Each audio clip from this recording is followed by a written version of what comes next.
میں آج خاص طور پر ایک وضاحت کرنا چاہوں گا۔ میری اکثر ویڈیوز ہوتی ہیں اور میں ہمیشہ وکالت کرتا ہوں۔ دیکھیں، الفاظ کی جنگ ضرور ہوتی ہے، جس میں ہمیشہ میں اس موقف پر بات کرتا ہوں کہ اگینسٹ مین ڈومینیشن اس بات کو سمجھنے کی ضرورت ہے کہ میں کسی ایک طبقے کے خلاف نہیں ہوں۔ میں فلسفہ سلطانیت، فلسفہ آمریت جو ہزاروں سال سے چلا آ رہا ہے، جس میں وومن کو ان کے رائٹس نہیں دیے گئے پراپر، تو اس لیے میں وومن امپاورمنٹ کے اوپر بات کرتا ہوں۔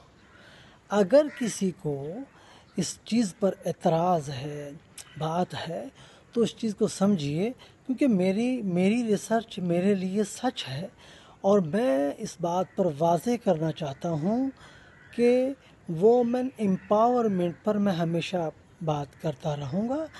سسٹینیبل ڈیولپمنٹ گول 5 جو اقوام متحدہ کا ہے، SDGs 5، تو اس کو سمجھنے کی ضرورت ہے، اور فیوچر میں وومن ڈومینیشن کی ضرورت ہے، جو ڈیموکریسی کے ذریعے، جمہوریت کے ذریعے، فلسفہ جمہوریت کے ذریعے آئے گی۔ ضرورت اس چیز کی ہے کہ اگر کسی ادارے میں 3 شخص میل ہیں تو اس میں 3 شخص فیمیل بھی ہونے چاہیے۔ کسی اسمبلی میں 300 شخص اگر میل ہیں تو اس میں 300 اشخاص فیمیل بھی ہونا چاہیے، یا 300 میں سے 150 میل ہوں اور 150 فیمیل ہوں۔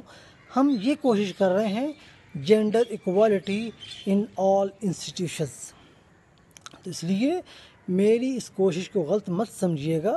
میں ذاتی طور پر فالو کرتا ہوں وومن کو، اور میں خاص طور پر میں رن مرید ہوں، اور میں عورت کو نبی اور پیغمبر مانتا ہوں، اور میرا یہ نظریہ بھی ہے، حشر میں میرا حشر کیا ہوگا عورت کے جانب اگر خدا ہوگا۔